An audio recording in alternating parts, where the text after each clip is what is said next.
You know, my favorite time on X is when Shabbat ends. That's party time for me. And this is party time for Karis and I on Saturday night. And in the Jewish tradition, we are 3 minutes late. Jewish tradition is 20 minutes late ish. Isn't that, do you show up to shul on time? It's really mixed for me. I definitely come from that tradition, seeing as my father is notoriously late for everything, but I can be pretty punctual half of the time, and then the other half of the time I do show up late. So maybe I get the punctual side from my mother and the late side from my father. But my father is definitely the Jewish mother of the household, so it makes sense that he's the late one. Really? How so? Well, I mean, my mother is Jewish too, but my father is the one that is, always making sure that we finish our meals, finish our dinners, always like force feeding us food, right? Even though my dad can't cook, he can't even make eggs. But still, he's like, if we don't eat, he's like the trash collector, right? And I don't know, he's just more, he's the more Jewish one of the two. And, he meets with a rabbi every week, a Chabad rabbi, and they study Torah together. And he has he has a lot of traits that are stereotypically Jewish, I would say. Has he always been like that, or is it a new? No, he's always been that way. I mean, he comes from a family of Holocaust survivors. Both of his parents survived the Holocaust, and grew up in an Orthodox home. Excuse me. So it's in his blood. It's in his DNA for sure. Okay. All right. Well, that's very interesting. And are you in Israel right now? I think you still are, correct? No. I'm back. I was in Israel for a month when we did our first podcast together, and then I was all over the place. I went to Chicago for a few days. I went to Florida for a few days. Then I went to the Bay Area, where I'm from, for a month. Then I stopped in Chicago on my way back to DC, which is where I live. And now I'm finally here. I just got back last week after like 3 months of traveling. So your hair color, we discussed it. Yes. Wow. What an embarrassing story about how my hair color changed. If you want to hear it, I'm happy to share it. Just I think we talked about maybe, and this is common, like a redirect after a hairstyling incident or something, or a hairstylist incident. Which also involved my very Jewish mother, who's actually my father. So that sounds very transy. Are you? No, I'm just saying, like, my father is the one, he can be blamed for why I had a very bad salon incident. Basically, the short version is I was in Israel. I needed to get my roots touched up. I've been like strawberry blonde for about 5 years, and it's a very difficult color to get right. So you have to go to a very kind of specific specialist. A PhD in colorology. Exactly. And somebody who knows red tints. And so I found somebody that might be good in Tel Aviv, but I was staying in Jerusalem where my parents were, and my dad just unleashed his wrath and was like, why are you going all the way to Tel Aviv just to get your hair done? There's plenty of hairstylists right where we are, blocks away. Your mother has great experiences. And at first I was just like, Dad, like I do my research. I know where I'm going, but he kept at it. And so finally, just to avoid this further conflict with my father, I was like, you know what? Fine. And I go to this salon right down the block. I show them exactly what I want, and they color my hair bright orange, which you can actually see because I had a podcast the next day on Alex Seitlin. He has an amazing podcast, Global Insights. Yep. I watched that. Okay. So I looked like a Purim costume. It was so embarrassing. And so I had to essentially cover it up, and I couldn't go back to my natural color, which is brown, because you would have still seen like the orange was so intense. It would have shown through when the sun was on it. So I just went like black. I'm liking the new you. Thank you. But it was shocking. So because I've been seeing you in Israel, so it was very shocking. So the last time we talked, it's funny because we talked last night, and I'm like, okay, I put this up, because we talked in November, and I put this up last night. I'm like, look, Tucker Carlson, the president came out and I mean has been hammering him into dust like over the last 3 days. He's been on a torrent. Yeah, so about time. Yeah, and I'm like, he's this was the first one, right? Was this the first? He did like a few tweets, right? He did 3 in then like a 24-hour period, and I mean, you know how he is when he gets going. He's on a rampage, and so I put that up there, and then I received someone told me late last night, that he was going to resign. I'm like, I just can't. Or had resigned or something. Buckley? Yeah, and so it came out that get this. Apparently, this is what Politico is reporting. I don't Wait, know. I did not hear this. I'm so excited you're breaking this. Let me break the news to you. Politico reported that back in early December, that would mean 2 or 3 weeks after the election. After this. Remember November 16th when JD Vance called me horrible names. This past December, December 2025. So apparently, right. Okay. JD Vance goes on and says, what a scumbag I am, questions my Judeo-Christian ethics, and how dare you. And really, that was, in my mind, the beginning of the end for him in the Jewish community, certainly, and in the evangelical community. How do I know? Because I talk to them all the time. I meet with, leaders of this. And so apparently the timeline is, a couple of weeks after that, Buckley comes to Vance and says, I'm leaving. I'm starting my own consulting firm. And Vance either asked him to stay longer, or he said, for the good of the country, I'll stay until now. And he resigned. Isn't it a coincidence that, well, first of all, I was right. And we're going to see that I was right, especially because this consulting firm, I think that Buckley Carlson is starting. He's going to have Mehdi Hassan type candidates, Linda Sarsour, Mandani type candidates. And then, I mean, I will look like a freaking oracle. Wait, so do we know anything about his consulting firm yet? Or are you just presuming that like he's going to have a lot of these, identitarian? I'm presuming because when you say like Mehdi Hassan and I'm joking. All these woke, yeah. But are you saying he's going to have the equivalent of those people that are on the right? The people that we call like the woke right and stuff? That's or that he's actually going to have depth. Massey or a right. And then Ben is asking, is Buckley the leaker? I've never reported that Buckley is a leaker. The reason is I've never had the evidence right in front of me. If I have the evidence right in front of me, I will definitely say it. I don't have the evidence then. I don't actually have the evidence, but I know that a lot of people have talked about it, and a lot of people have said they have the evidence. What do you think? I haven't seen any smoking gun for whether Buckley Carlson is the leaker. I have also spoken to DC insiders that are positive that he is. But when I say, how do you know? Their responses aren't even like, I've seen the evidence. They just say things to me like, because I know. Who else could it be? So it's like, tainted goods.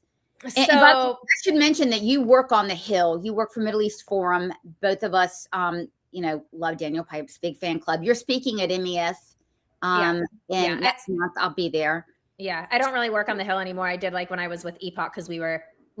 I wasn't working in Capitol Hill, but we are on Capitol Hill. Like our building was you're right there. People. You're in the mix. Okay. Right. So you're talking to some people, maybe they're the same people. Yeah. I don't know, but. And there's another person, not Buckley Carlson. Also, Adrian. Oh my God, I can actually tell you who it is. In the Veep's office or. Exactly. Yeah. So Jewish. like just give me a second. I do not think so. But hold on. I mean, we don't know if it's leaking. We don't know. I mean, look, I will say that once JD Vance went after me, people didn't like it. They didn't even have to know me to like it. I mean, it was on every newscast. Oh, it was so irresponsible. It was just gross. It was really gross. And he just lost his shit. And it just looked professional. I mean, unprofessional, if you will. So But again, this is centering on Buckley Carlson. Now, a couple of people have come out, several people, more people than I'd like to admit, and have said, "Oh my God, this is so great for JD Vance now, because now he can run unencumbered." Oh, No, he cannot. The guy was hired by him. He stood by him, and he left. And there's a couple of Jews, conservative Jews, doing this, and I'm very disappointed in the disingenuity. By the way, the other person was Alex Pfeiffer, and he's the he was like strategy or like comms strategy, I think, with JD Vance. It says that he left. He was the comms director in 2025. He left also. Yeah. So, I mean, look, Barak Ravid of Axios, I know for a fact that he is close to Buckley Carlson. That I do know. I don't have He is also a notoriously dishonest journalist. He's a liar. He's a liar. He has breaking so much news that has just been like speculative slop, you know? What's right out of the mouths of like certain government officials that, again, I'm not going to be discussing, but the go-to for certain, people on the Hill that are, Arab mouthpieces go directly to him. Interesting. He prints it verified. So that's, and you know for a fact that Buckley does. I know for a fact that they're close. Yes. They're close. Okay. Mm-hmm. Okay. Now, I don't know if there's leaking going on, but that's been a big deal. Ben, you're saying if he's not the leaker, lost his job because his dad couldn't show him a contentious Thanksgiving between me and my father. Then, I don't know, but I can tell you that if he's starting a consulting firm, we will know. In other words, if it's bullshit, we will know within 3 or 6 months because, hey, he hadn't hung out a shingle. He's not consulting, right? So it's a dumb lie. Right. He's better off saying, I'm going to go back to school and get my JD, or I'm going to take time off with my family. If it is in fact more sinister than, something that has to do with the increasing radicalization and the split within MAGA and stuff, and it was really time for JD Vance to like let this guy go because he was a liability given who his dad is, then I think that we can't avoid considering other stuff that's been happening. Like, for example, why at this moment would Buckley Carlson be a liability to JD Vance as opposed to at other moments in time? Is it because Rubio looks like he's going to be increasingly like the nominee and JD Vance saw something about that? Or is it because Trump is doing worse or better in the polls, depending on who you ask, and certain questions, people were surveyed about certain questions, and it seemed like they didn't like JD Vance's affiliation with the radical Christians or something like that. Like, who knows that, I see what you're saying. And why this moment? Why now? If it's not that he's going to start a consulting firm, why would it be now? I think I have something that would be, maybe it was just those tweets. Maybe it was just Trump tweeting at Tucker. Maybe it was me digging into this shit. Here's the thing. I would ordinarily leave my mind open for it. But on Tuesday night, JD Vance, this is completely absurd, you guys. Headlines at TPUSA event, apparently with very low turnout, like 20% of the stadium allegedly was full, with Erica Kirk. And then she couldn't show up, but he could. I don't want to get into that. I'm sick of this drama. I'll be honest with you. It's a circus and a sideshow, and I'm sick of it.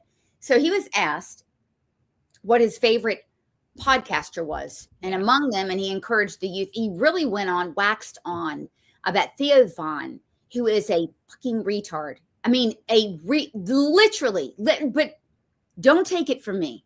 I'm going to show you guys, if you haven't seen who it is, 2 snippets, very anti-Israel, very anti-Semitic, very just hitting the bong, it looks like, every single morning with this guy. Here's who the vice president recommended. Just fucking stop. Like, what do you need? Okay, so he's being asked about what he thinks about Israel firing on Lebanon and Hezbollah. Well, they're trying to, supposedly, they're trying to stop the terrorists. Yeah, that's crazy, though, if you're the fucking terrorist. You know what I'm saying? Like, if you want to stop them, fucking stand in front of the fucking mirror and start there. What do you need? This is JD Vance's guy, and I'll play you another one because he's super articulate in this one. About America's relationship with Israel. Let's try this back. The Israeli political uncomfort about America's relationship with Israel. The Israeli political leaders. That's what I mean. I believe that group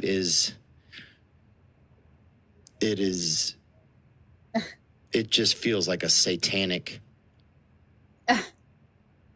regime. It doesn't seem like, it feels like they just want to cause pain. Okay, so the only Jewish nation, you've got 22 Arab League nations, doesn't say a thing about that. Iran is literally killing protesters in the streets, raping women. We know that Hamas has raped women. And this is who JD Vance likes. And we found out months ago, the guy is an agent of Qatar.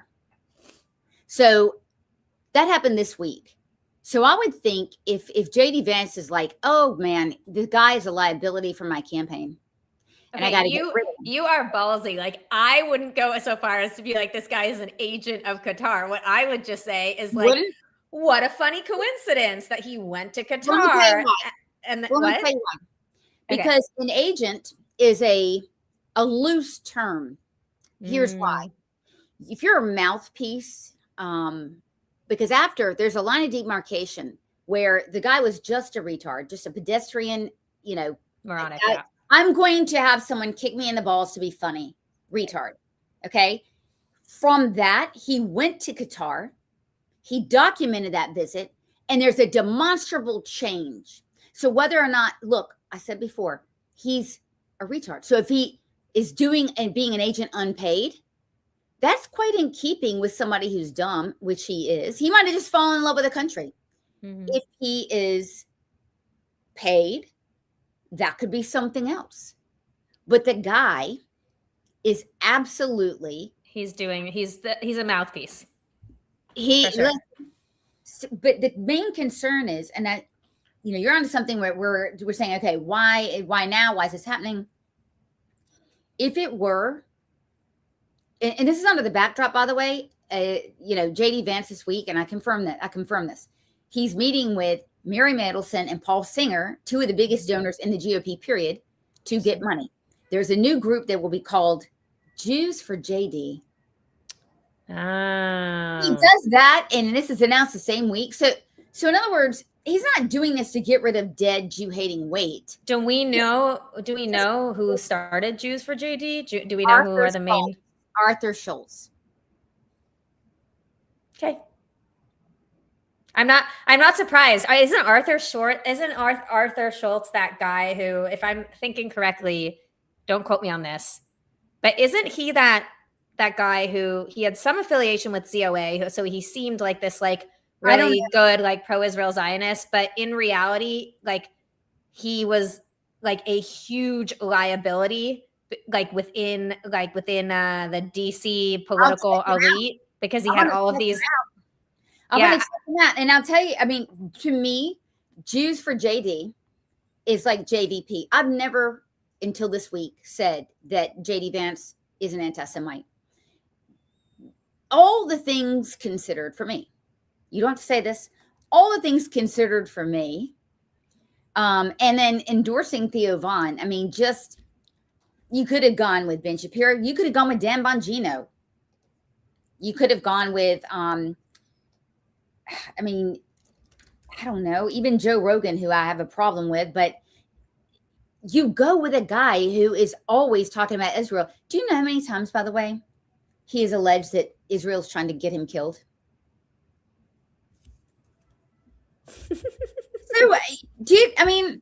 So I'm putting like a lot on the plate here. Yeah. What's the deal? Yeah, I don't know. I mean, it's definitely really suspect timing, right? I mean, that's insane. I'm trying to look up right now, Jews for JD. It looks like they don't have a website now. I think it's coming soon. But I can tell you, Jews on the right are not like Jews on the left. When it came to that Iran deal, the Jews for Iran, right, or that deal during Obama, mm-hmm. They created basically an echo chamber of Jewish influencers, which when it comes to Jewish influencers on the conservative side, There's 10 top ones, and none of us are going. It's not going to happen. But they created this echo chamber where Jews were saying, "Look, this is the best thing for Israel, etc." That kicked off a torrent of anti-Semitism in the Jewish community. Right. And the party's gone down from hill. You're not going to see that here. Yeah. Yeah. Yeah. I'm still stuck on this Arthur Schulter. Are we sure? I think it's Arthur Schultz or Arthur Schwartz.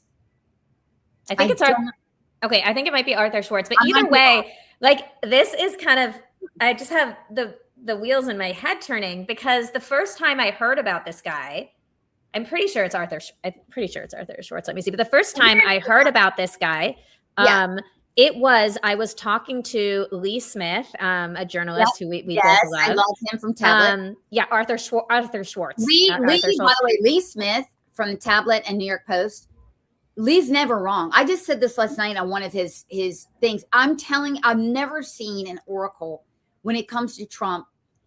I'm telling you, Lee Smith, he's one of the most important investigative journalists in the country, and he has been for so long. Oh yeah. And it's I mean, the work he did on Russiagate and just like the Iran deal and everything. Yeah. But we had a talk way long ago. I mean, I would say probably a year and a half ago, when I was first, thinking about writing a book, and negotiating with my publishers and stuff. And I was talking to him about kind of where to start, what to investigate, who to look into in DC. And Lee Smith was like, Arthur Schwartz, start with that guy. And I really haven't heard about him since then. And and now look, hold on. He's on, blowing my mind, literally blowing my mind. Literally. Let me see if he's on social media. Look, Arthur Schwartz, X. Oh my God. His banner is him and JD. Okay, well, that we figured the guy. Okay. So I'm telling you that and here his first tweet is him arguing with Max Abrams over JD Vance. Well, Max Abrams is my guy.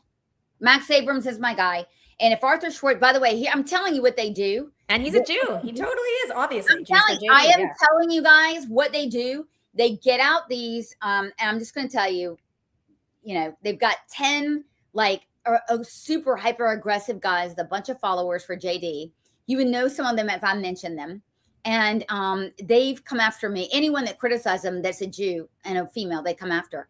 Bring it on. I don't give a damn, because I'm telling you what, I don't care. I'm not going to get on the JD train, period, point blank, in a discussion. Do with me what you will, say what you will, not happening. And I know that Pastor Washington, I think you might agree with all of this. And I wanted to get you in on this, because I'm hearing that we have a lot to talk about, but I'm hearing that there is a coalition building for evangelicals for JD Vance. I was listening backstage. Hello, Karis. Hi, so good to see you. Good to see you too. I hadn't heard about that formally. Obviously, there's support for him within the Christian community. How much, I don't know. There's so many psyops being run, particularly on social media. But again, in terms of some sort of formal thing, no, I haven't heard about that. Okay, and so, just a bit of your background. In fact, I consider myself pretty, strong on this issue, and strong on what's happening with Trump and the Muslim Brotherhood influence, et cetera, which, by the way, all of this is correlated. When I read your feed, and you have to read Pastor Washington's feed on all things Muslim Brotherhood expert, and the three of us are very familiar with Islamic doctrine. That's why I love the three of us talking about this. I don't like to debate people or talk with people that do not understand the real threat that we're under. But you should read his feed, because the threat is real.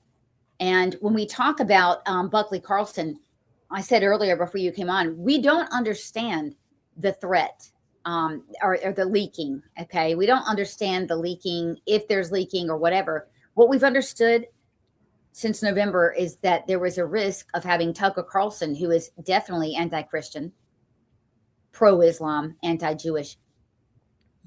There's a risk of leaking because Tucker told us so. He told us he was under investigation for leaking by the CIA, didn't he? Right. And I just, that one point, for example, and there's so many things that are going on. One of the things I pointed out when he said that was that he was saying that, but there was no.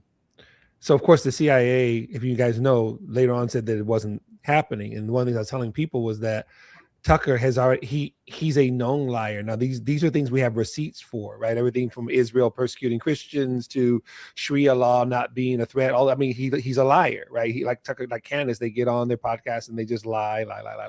So when he said that about the CIA investigation, Sloan, I'm sorry. One of the things that I said to everybody publicly was that deny all the time. So yes, yeah, I was with her earlier today in the post and in the thing. I was doing this quickly here, is that we had no verifiable evidence other than Tucker, and he had already proven himself to be untrustworthy. So of course, then the CIA comes out and says no, he's not under investigation, right? Well, also it's just not how the CIA works, right? So he's like you can't be under. I'm sorry, you can't be under investigation by the CIA if you're an American. Right. That's not how it works. The CIA like refers people or something to the FBI, and then the FBI like it's a DOJ thing. It's not the CIA like strictly deals with foreign on foreign territory.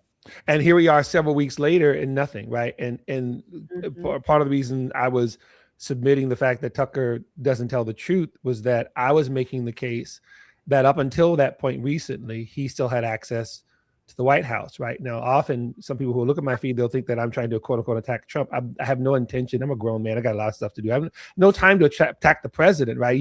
Even when Obama was doing what he was doing, when I was critical, it wasn't a personal attack. It was your policies suck. So I'm going to say that. I just don't care who gets mad about it. Right. So the Tucker thing for me has always been that he has had access. I mean, he's smiling for the cameras with Trump and Elon Musk from the beginning. That's going, I would say, and I don't know the president personally, heads up, Mr. President, that's not a good guy, right? That's not you need to keep him as far away as possible. That wasn't the case up until recent. And let me say this last thing, Sloan, I'll give it right back to you.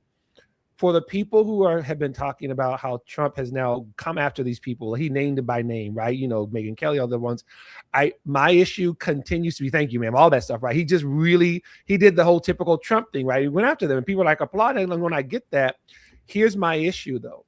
I have several of them. I'll just pick one in the interest of time. The president has yet to condemn Tucker's rampant Jew hatred. I mean, by name. When the left would get up and condemn anti-Semitism by condemning all forms of racism and bigotry and Islamophobia, the right would come for them with pitchforks, and rightly so, right? Where literally Jews are being attacked in their synagogues, and you want to talk to me about Islamophobia, right? Fast forward to now, the president has yet to call out Tucker's rampant Jew hatred and lying about Israel. I said, that's a bad sign. I mean, true. And I will tell you, as a conservative Jewish influencer, I have great trepidations about picking my battles because there are so many.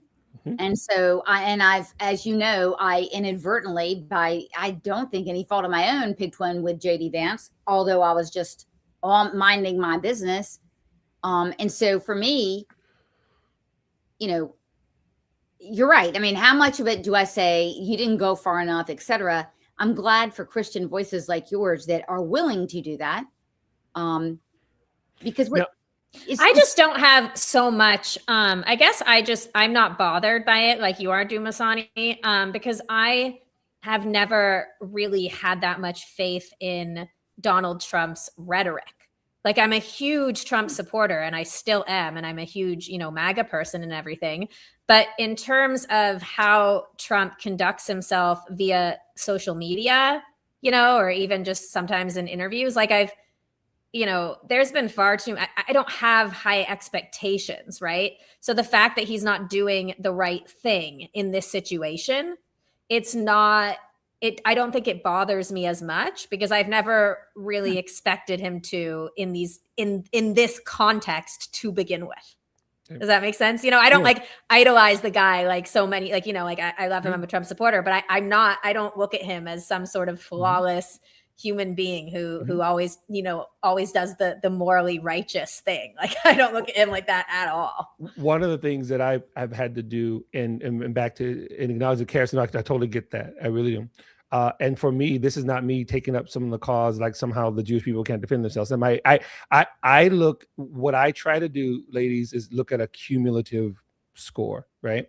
So not just the rhetoric, like I said, again, I'll compare it, for example, and there's many different ones. I'll pick another one. I was telling someone else before, when we wrote our article with our organization about the ICJ case against Israel by South Africa, right? So I look at rhetoric, but I also look at what you do. So integrity is, what's that? I'm sorry. Paid for by Turkey, and he says Erdogan is his guy, and doesn't come out and paid for by Qatar and Iran, right? The whole thing, that's what it was about, right? And so what he did was he put South Africa on blast, which is fine. Absolutely. They need to be called out. They need to be sanctioned, right? But say nothing. So back to your point about rhetoric. So when I watch rhetoric followed up with action, right? So I watch Qatar not only not get called out, Qatar somehow is unable to triple their investment in our universities, right? That's the kind of stuff I do. I'm just a little country boy from Stockton. I add 1 + 1. I'm pretty good. I'm not at geometry and trigonometry, but I'm pretty good at basic math. When you refuse to call stuff out, and then you want to then scapegoat other entities for what's going on over here with the Muslim Brotherhood. I've seen that game before. Like I've seen that movie before. That's what there's no doubt that for part of his first term, and certainly for all of Trump's second term, he has an enormous blind spot, probably for sinister reasons, when it comes to Erdogan and when it comes to Al-Thani and Qatar, right? Like there's no doubt when it comes to foreign policy, those are the two biggest problem areas, with regard to Trump. But see, here's the problem and the danger. The primary objective of the enemy is in the war on terror, whatever you want to call it, is to keep the American people from understanding the threat doctrine of the Muslim Brotherhood and of Islam, obviously Sharia law, etc., and keep us from looking at that. And what I think you're saying is when you're not talking about the root cause and bringing that home to people, you are obstructing educating the body politic about the threat that is the Muslim Brotherhood. Because yes, no, 100%, Sloan. And to add to that, and then when you then run cover for them, right? When you tell the public that you tell Al-Thani that he needs better PR, right? That literally, you said that right before all these conservative influencers go there, right? When you tell people that we must protect the royal family at all costs, when you say that they are our friends, and that rhetoric, when it goes back to rhetoric, cares, but to your point, that then becomes propaganda. That becomes very dangerous. It becomes I said this at the beginning of his second term, that what's going to happen is that, because Trump is not just the president, he is a brand. Decades before he was a president, right? He's a brand. He's more songs written about him in hip hop about rich people than anybody else, right? Here's the thing. So when you take that brand and you fuse it with Qatar, that's not going to be undone. You're going to leave office, whoever's going to get elected. And there's a lot of people, particularly on the right, and it's happening, right? Ladies, you already know. When we criticize Qatar, some on the right will push back because Trump said that they're his friends, right? That's the danger of what we're talking about. While they continue to subvert our education system, not just through university, but K through 12 and yada, yada, yada. That's the danger of it. Yes, ma'am. This guy, Theo Vaughn, and this is J.D. Vance's new best friend. This is at an event. I think he was opening up for Trump speaking there, or one of the Trumps was speaking there or doing something. He was the comedy act, which he can only be funny in a foreign nation because he's pathetic here. And then he came back and he listened. But check this out. He came back to America and immediately started anti-Israel stuff, like from the jump. Right. So we remember, several months ago, there was a rash of conservative influencers going to Qatar, right? And people were kind of pulling their hair out about it, right? They're like, oh my God, what's going on? Everybody's on the right. And I said, okay, you guys, but the president invited me to go. Just full disclosure. Yes. Repeatedly invited me to go to Qatar. I like my head on my body. You're right. Well, Sloan, you would have been fine because they would have given you the red carpet royal treatment, right? Okay, so Xavier Russo, right, who's a conservative podcaster, he works with you guys know, everyone knows who he is, right? Yeah. He also, I'm so glad that he did it, right?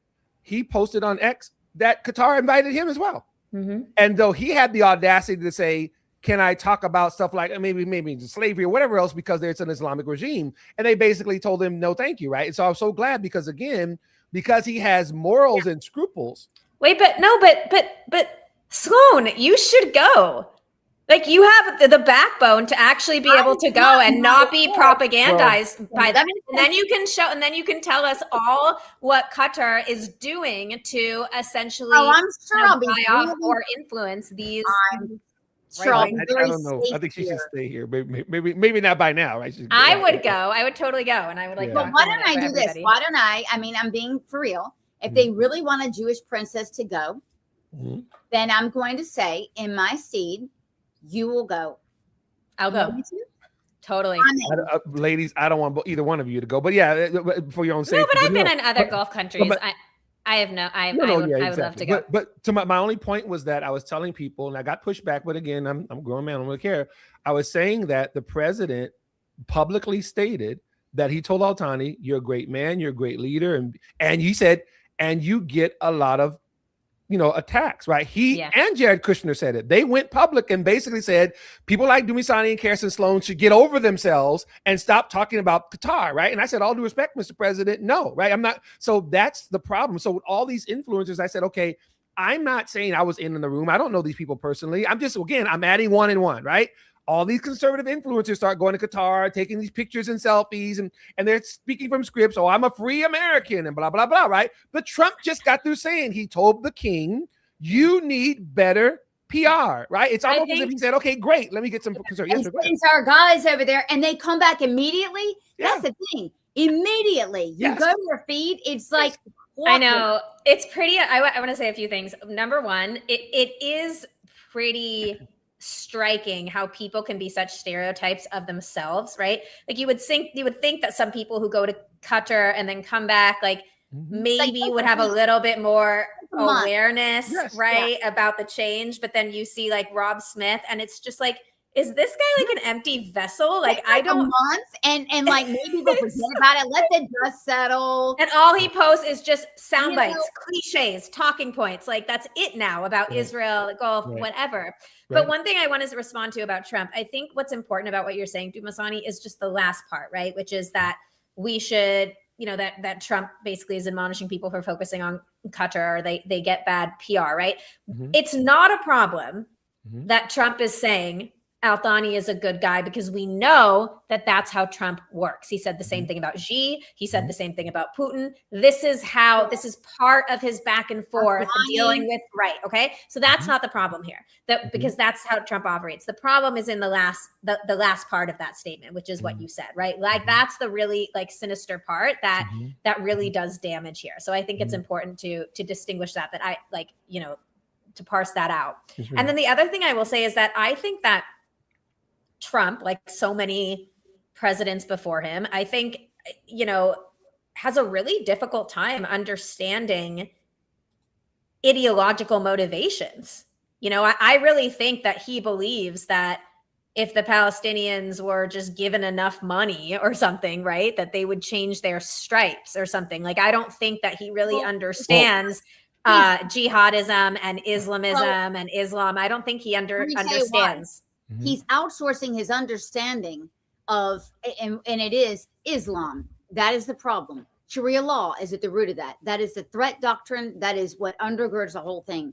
He's outsourcing his understanding to people like Steve Witkoff and other golf buddies. Yeah, and Kushner, who have no idea, and a financial and who have stakes, who have financial interest in this. And when you outsource your understanding, then then nobody's held responsible, is what you've just said. Right. Well, so combining what both of you ladies have just said, it then gives a very dire picture, right?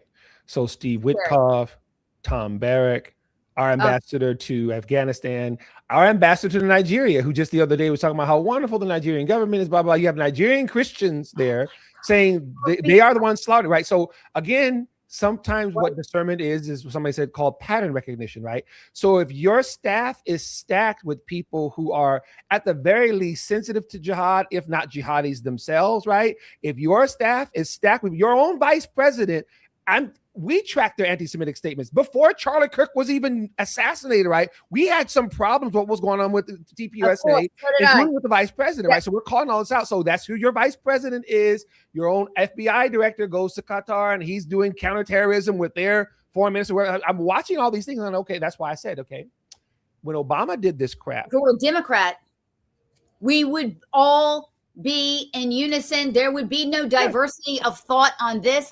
It would be unacceptable, reprehensible, and traitorous. Well, this come down on people like me and you. It was, and it is now. And There are influencers now that haven't just turned on the whole anti-Israel and Qatari praise, but actually in Trump's first term were actually made statements against Qatar.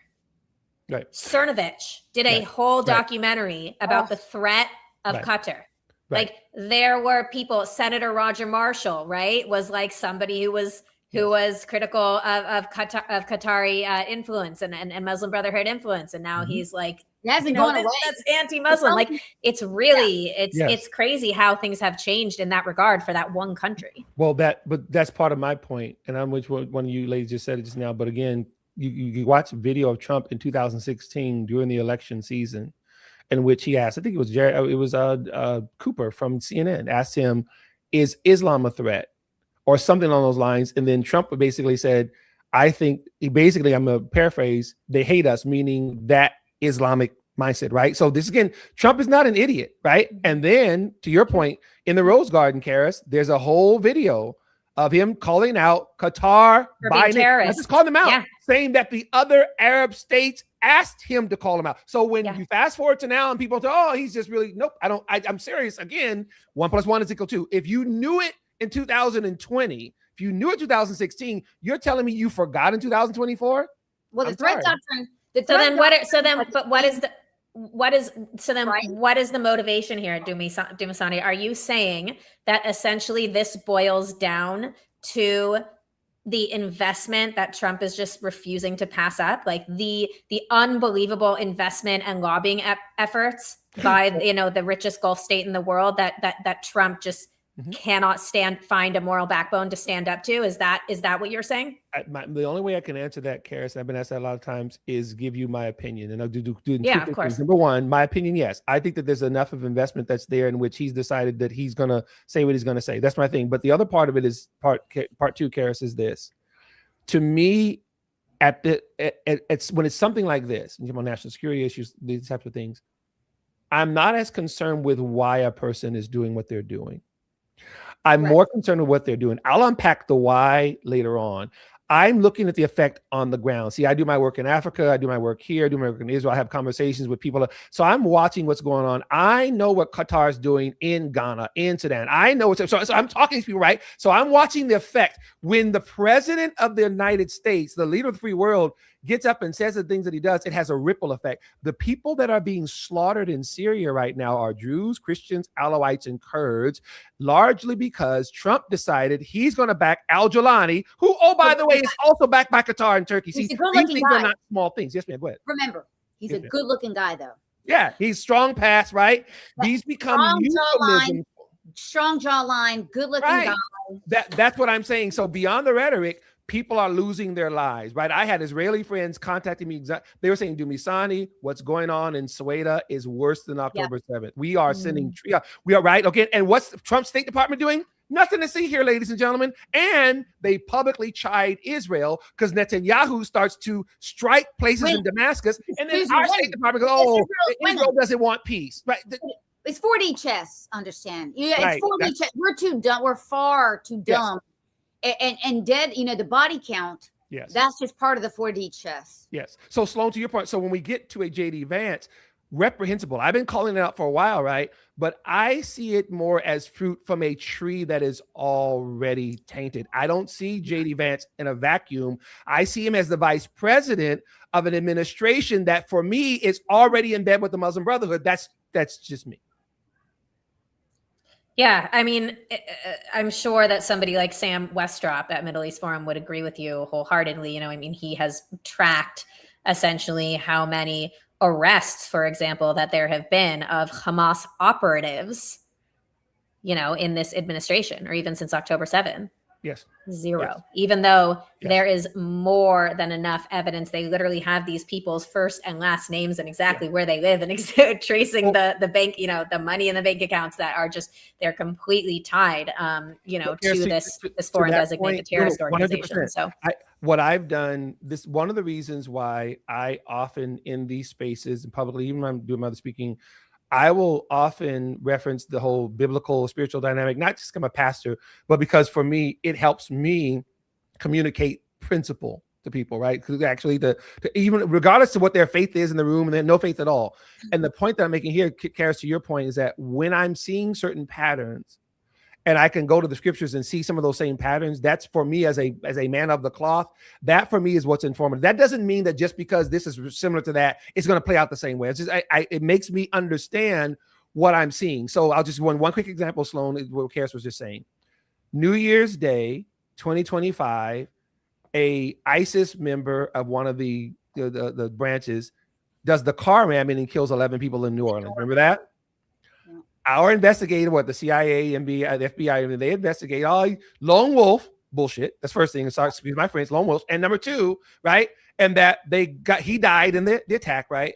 And that there was nothing else there. You have people like Sarah Adams, who I trust way more than what's going on right now, who basically said not only is he part of a group, it's based in Syria. And to your point, Karis, no arrests, none.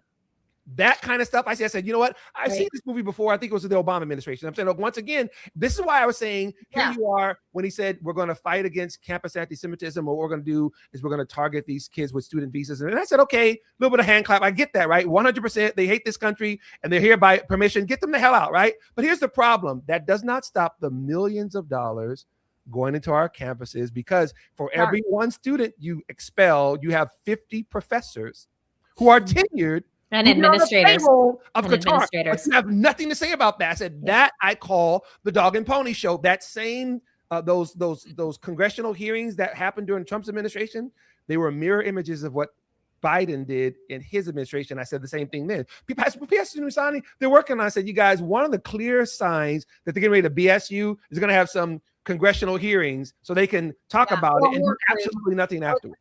Blue Ribbon Commission. Yes. Blue Ribbon Commission. There's some serious bullshit afoot. When you hear that, that is like the top of the line. So, I mean, first of all, after all this, I'm depressed. I mean, this is a black pilled show completely because this is but it's true. I gotta go.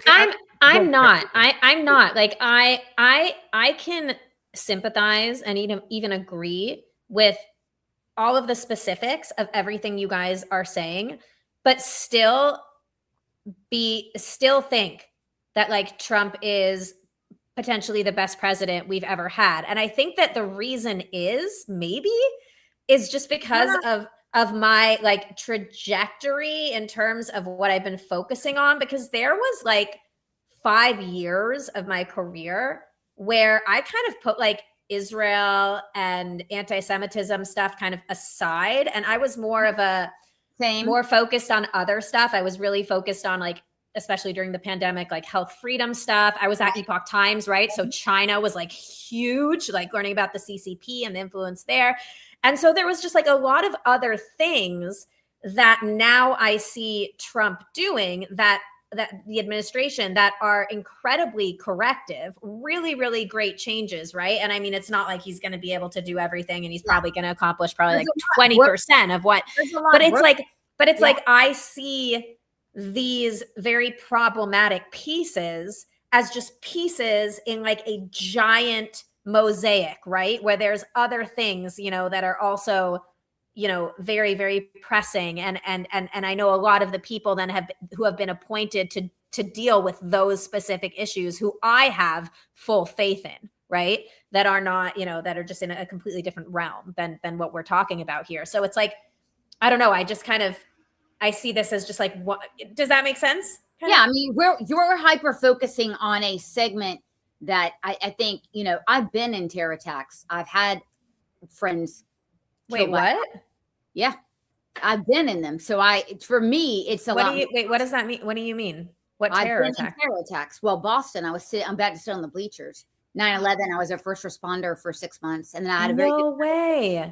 So, I mean, for me, It's very, yeah. I mean, I didn't know if my husband was dead or alive for a full hour after the Boston Marathon. Saw it happen right there. So, in other words, yes, I cover politics broadly. And before October 7th, I did it, and I very rarely spoke about this. And you're right. But people like me, because of my bias, because of what I've been through, argue that the Muslim Brotherhood taking command and control of this country is the greatest threat ever. But again, a lot of people, to your point, think, the vaccinations are the greatest threat ever. So we have. Yeah, and I disagree. I'm sorry, I disagree with that. I think the CCP is a bigger threat than the Muslim Brotherhood. I just do. And so, right. I mean, we're coming with all. Like, I think it's CCP, and I don't think it's just Muslim Brotherhood. Like, to me, like the Dio Bandis and like all the other Islamist groups are gaining traction, right? All the people, like those to me are actually increasingly becoming a bigger threat than the Muslim Brotherhood. So for me, it's like CCP and then Islam, right? But, I mean, this is just a, you can just debate all day about this kind of stuff, right? There's no right or wrong here, but that's my perspective. You're in Africa. I mean, you're seeing a Boston Marathon a day happen. You're seeing an October 7th happen on Christians. And in my mind, people are silent about it here because the Christians happen to be Black. I can't think of any other reason why they would be silent, because if this were happening to white communities, like, South Africa, people were very upset that the farmers were treated badly. So it's happening on the same continent. What's the difference? There's a race aspect to it, absolutely. But that's how we're saying they're not Black Christians in Syria. Nobody gives a damn about them either, right? So, or in Afghanistan, Iraq, and everything. So, yeah. So what you have, largely where the West is concerned, like I say, as a Christian, we've been oblivious to Christians being persecuted for the decades. We never talk about that in the West. I mean, and other Christians will know what I'm talking about. It's just like it's like completely disconnected. But and to the other point too, as well, Karis, I agree with you. Yeah, there's lots of other threats. But you're also at the same time arguing my point. The threats are cumulative. I'm using that word again, right? And they're coming. Once again, there's a spiritual dynamic that's here. By the time Belshazzar realized that his reign was over, the Persians were already climbing through their aqueducts. And it wasn't just the Persians by themselves. A lot of people were pissed off with the Babylonians, right? By the time the power got taken down, they went to a bunch of disaffected people. That's the Romans, right? It wasn't just the German tribes that were over there. It's a bunch of people who were sick and tired of the Romans, right? What you have a situation here is that our communist enemies and our jihadist enemies and our Nazi enemies, right? What happened? They all have common cause. I said before, one of the reasons why the Muslim Brotherhood found it so easy to infiltrate our school systems and everything is because the Nazis had already done it 20 years before them, right?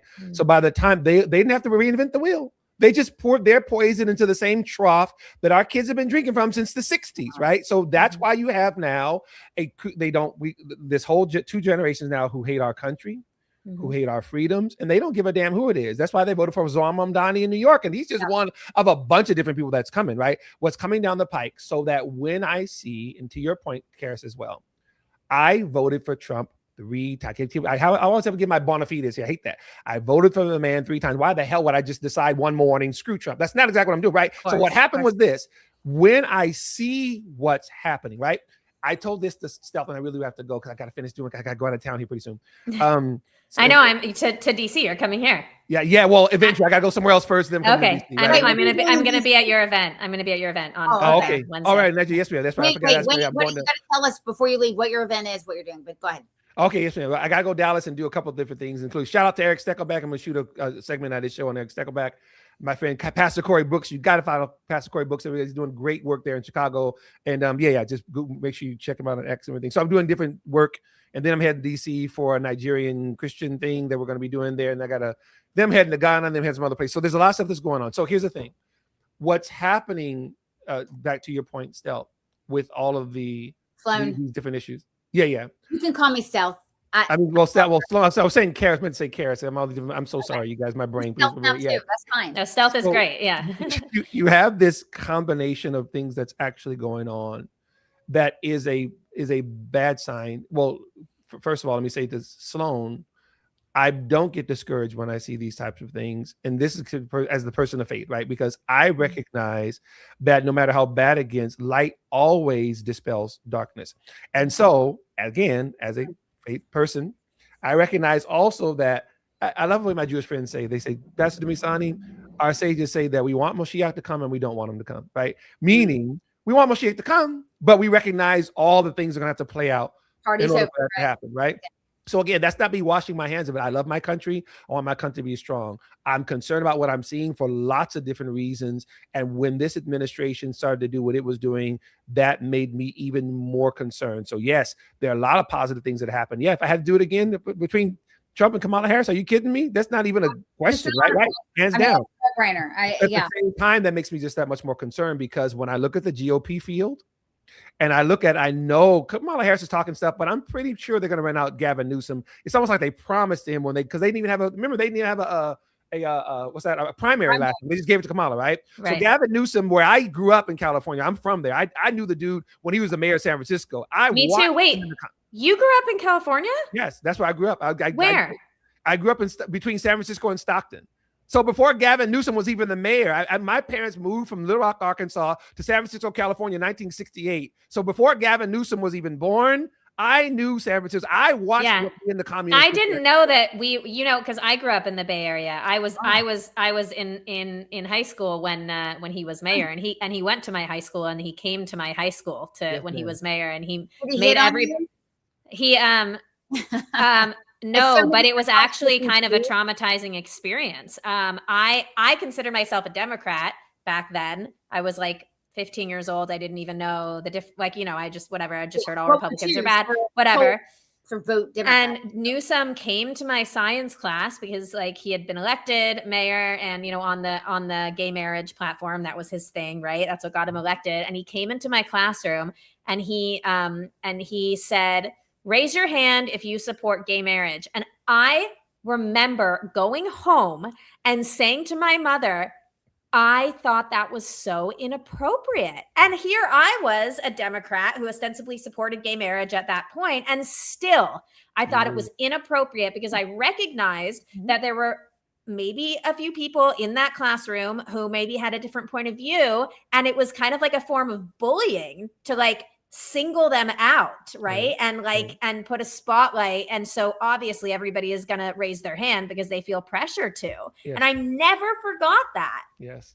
Oh yeah, I can tell you stories. So I'll finish by saying this. When I look at what's going on, Karis, that I was saying this to a couple of other people before, even if I allow for all the elaborate plans and the things that are happening behind the scenes for what the Trump administration is doing, the man has less than 2.5 years. So you're telling me, right, he's doing this, working on this, and I'm going, okay. And for me, it doesn't mitigate the bad that I'm seeing right in front of my face. I'm saying you're going to clean up this aisle, clean up aisle 3 in 2.5 years? No, you're not. So, and not to mention the fact that if you don't fix some things now, the midterms are going to be a bloodbath, right? That's what I'm saying, right? I'm watching this, and again, and we know in the Middle East, you guys, especially with the jihadist mentality, they don't think in terms of 4 years. They think in terms of centuries, right? The Muslim Brotherhood was founded in 1928. They're coming on their century anniversary here pretty soon, and they've been wanting to destroy. Remember, it was founded as an anti-Zionist organization 20 years before Israel became a state, right? So their thing has been working, as far as they're concerned, like clockwork. So for them, even if they thought that Trump was a problem, they know fall of 28. Next. Yeah. That's my problem. So, right. But again, I know everything's going to be fine. It's just that when I say all those things that again, I'm saying to people, as a pastor, again, I know that God's completely in control of what's actually going on. I know, not just in the pie in the sky. I know that no matter how dark it gets, this is why we fight, right? We fight not to just piss them on. We fight to actually see something better. Can I say this last thing real quick? I remember I gave you the analogy about the whole Judah, the kingdom of Judah and the Babylon. Okay. So again, which I've told other leaders, one of the reasons to me that the book of Daniel becomes so powerful is because these young Hebrew boys were poured into by Jews who knew that the end was coming, but that restoration was coming, right? So they were working with two mindsets. They were working with the fact that, okay, Nebuchadnezzar's on his way. Number two, God's going to restore, right? What I understand from my generation to Karis's generation is I have an obligation to speak truth to power, to work, to do all these things, knowing that it's not about me, right? Knowing that God is the one who has the last say, and the next generation behind me, they're going to have to establish something that looks like justice, something that looks like truth, right? And so I have to then pour into, work, and do, knowing that it's not over. I don't like what I see what's going on, but I damn that Muslim Brotherhood, when Islam is long and gone, God is still going to be completely in control. And the word of God says that the righteous shall inherit the earth. I recognize that that's not just a pie in the sky thing. That's something that people of faith have to stand on at the moment. Think about what our forebears went through during Nazi Germany when they were Jews or Christians, knowing what was coming, knowing what was going on, but they fought the fight for our behalf. That's what I feel happens. The fight has to be fought on behalf of those that are coming behind us. I'm sorry for my sermon and everything. So no, it's a great way to close it out. And it's Sunday tomorrow. So if you're Christian, this is just a preview for tomorrow morning. Go to church, everybody. You Christians got to go to church. Absolutely. Listen, this has been a great conversation. There's a lot going on. And so I want you to follow, if you're not following all of us. By the way, clips of this will go up. This will run a couple of times. So a lot of people are watching WrestleMania tonight and they got really mad at me. It's a very big night in wrestling. So, I'm from Charlotte. So, I love wrestling and NASCAR. That's, kind of in my DNA. So, but thank you guys. Doing the work. Yes, ma'am. Yeah. I mean, here's the important work for tonight. Yes, so thank you again and keep up with us and follow us. I'll see you guys both in DC very soon. Yes, See you in DC. Bye, Bye, guys. everybody. Thanks. Bye.